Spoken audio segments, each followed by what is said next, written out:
हे दोस्तों, welcome to chemistry education. मैं आज की वीडियो में डिस्कस करने वाला हूँ G7 समिट के बारे में। रिसेंटली भारत के जो प्राइम मिनिस्टर हैं श्री नरेंद्र मोदी जी को इसके लिए इनविटेशन भेजा गया है। इस G7 समिट में क्या क्या बातें होने वाली है उन सभी के बारे में, और क्या भारत को इसे ज्वाइन करना, इस इनविटेशन को एक्सेप्ट करना कितना ज़्यादा फ़ायदेमंद होने वाला है, इन सभी के बारे में हम लोग डिस्कस करेंगे। और ये भी देखेंगे कि जो यूनाइटेड स्टेट्स के पहले प्रेसिडेंट थे उनका क्या मानना था इस G7 समिट को लेके। क्या वो G10 G11 बनाना चाहते थे, क्योंकि अभी यहाँ पे 7 मेंबर हैं इस समिट के अंदर, मतलब 7 कंट्रीज इसमें ज्वाइन होती हैं। पर अभी देखेंगे किस तरीके से डोनाल्ड ट्रंप ने भी अपने कुछ विचार रखे थे इस G7 समिट के लिए। मतलब इन डिटेल हम सब कुछ डिस्कस करने वाले हैं इसके बारे में।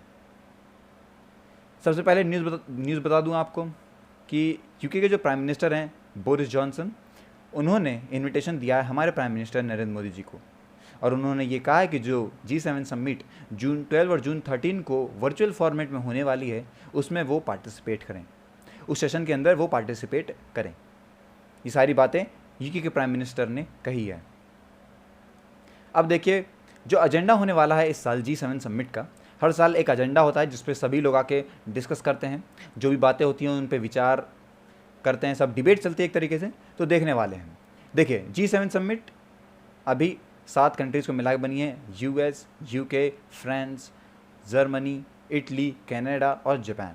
ओके, UK करंटली जो है वो प्रेसिडेंसी है G7 समिट की, और इसी ने ही इनवाइट करा है इंडिया को।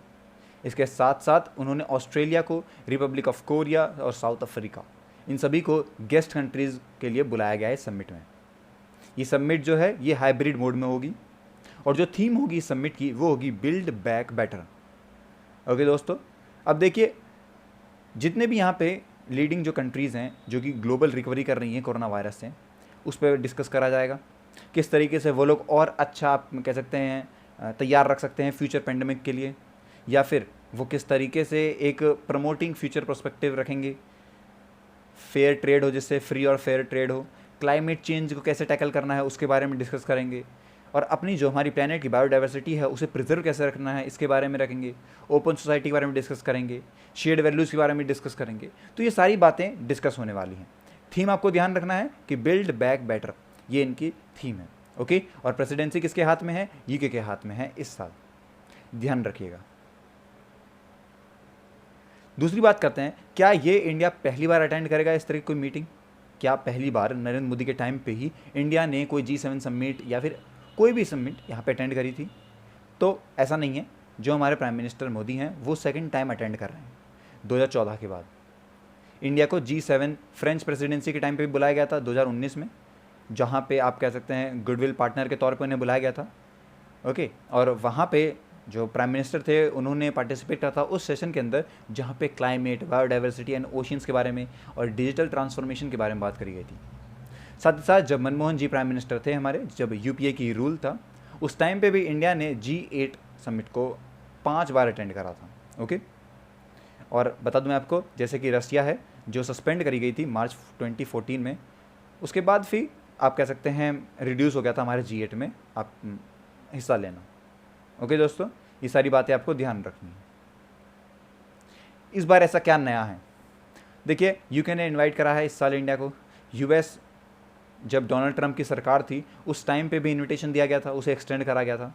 मतलब लास्ट ईयर जब डोनाल्ड ट्रंप की सरकार थी तब भी इंडिया को बुलाया गया था, और उसे एक्सटेंड करा गया है इस बार भी। ओके, साथ ही साथ आपको ये बता दूं मैं आपको, इंडिया, ऑस्ट्रेलिया, साउथ कोरिया और रसिया, इन सभी का एक मिला के आप कह सकते हैं लार्जेस्ट एडवांस इकनॉमीज़ हैं, तो इन्हें भी बुलाना चाहिए हर एक समिट में, ये कहा था डोनाल्ड ट्रंप ने। ओके, और साथ ही साथ उन्होंने ये भी कहा था कि ये G7 समिट को हटा के उन्होंने G10 और G11 को प्रपोज करने की बात भी करी थी। ओके दोस्तों, और जब ऐसी बात करी गई थी तो उनकी जो मीटिंग हुई थी सितंबर और नवंबर की 2020 के बीच में ये बात चल रही थी उनकी। ओके, तो ये सारी बातें आपको ध्यान रखनी है कि डोनाल्ड ट्रंप का क्या मानना था, और इस साल ऐसा क्या नया हो रहा है, क्योंकि पिछले साल ये एक्सटेंड हो गया इन्विटेशन हमारा, हम तभी जा रहे हैं इस बार। ओके, बिडेन और पुतिन दोनों ही इस मीटिंग के लिए बहुत ही ज़्यादा इंपॉर्टेंट होने वाले हैं, क्योंकि आपको पता है US और रशिया का रिलेशन इतना ज़्यादा बढ़िया नहीं चल रहा है, काफ़ी रफ है उनका रिलेशन। ओके, तो उसके लिए ये काफ़ी इंटरेस्टिंग होने वाला है कि एक ऐसा वेन्यू जहाँ पे बिडेन और पुतिन दोनों मिलेंगे, तो वो देखने लायक होगा। वहाँ पे जो बातें वो लोग करने वाले हैं ये बहुत ही आप कह सकते हैं बढ़िया होगी, और कोई ना कोई आप कह सकते हैं एक पॉजिटिव रिजल्ट देखने को मिलेगा हमें, क्योंकि आपको पता है कि वॉशिंगटन की तरफ से एक बहुत ही ज़्यादा इंपॉर्टेंट स्टेप लिया गया है कि वो मॉस्को को बुला सकें। ओके, ये बहुत ज़्यादा इंपॉर्टेंट हो जाता है यूएस के लिए, क्योंकि उसे अपनी आप कह सकते हैं स्ट्रेटेजिक राइवल जो उसका चाइना है उससे लड़ने के लिए रशिया की बहुत ज़रूरत पड़ेगी। तो इसीलिए यहाँ पे बिडेन और पुतिन जब मिलेंगे तो देखने वाली बात होगी। इंडिया के लिए क्यों ज़रूरी है, मतलब ऐसा क्या फ़ायदा है इंडिया का? आप सबको पता है यहाँ पे रिफॉर्म हो रहे हैं, ग्लोबल इंस्टीट्यूशन एंड ग्रुपिंग्स हो रही है, तो मॉडर्न डे में जियोपॉलिटिकल रियलिटीज़ हमें सामने देखने को मिल रही है। साथ ही साथ ट्रंप ने जब एक्सपेंड करा G7 को, जिसमें न्यू दिल्ली को भी फिट करने की बात करी गई, वो भी एक बहुत बड़ी बात थी। साथ ही साथ चाइना से इंडिया को भी लड़ना है और उसी तरीके के लोगों से उसे मिलना पड़ेगा। तो यहाँ पे अगर बिडेन और जॉनसन जैसे लोग हमें मिल जाते हैं तो ये हमारे लिए बहुत ज़्यादा बड़ी बात हो जाएगी, और हम एक अलायंस भी रख सकते हैं 10 से 12 कंट्रीज़ के साथ, जो कि एक बहुत बढ़िया सिग्नल होगा हमारे लिए भी। और साथ ही साथ इंडिया में इस टाइम पे मैसिव शॉर्टेज हो रही है वैक्सीन की, तो वो भी कुछ ना कुछ वहाँ भी फ़ायदामंद देखने को मिलेगा। जैसे आपको पता है कि दिल्ली को देख रहा है, मतलब यूएस प्रेसिडेंट काफ़ी ज़्यादा नोटिस कर रहा है दिल्ली के लिए भी, और वो कंसर्न भी है इस बात के लिए।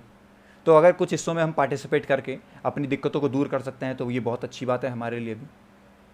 तो ये सारी बातें इंडिया के लिए बहुत ही ज़्यादा बढ़िया होंगी। इसमें मतलब पार्टिसिपेट करना इंडिया के लिए एक बहुत पॉजिटिव रिजल्ट देखने को मिलेगा हमें। यही थी दोस्तों मेरी आज की वीडियो। आई होप कि इस वीडियो से आपको काफ़ी कुछ समझ में आया होगा। मिलते हैं अपनी अगली वीडियो में, तब तक के लिए हैव अ नाइस डे।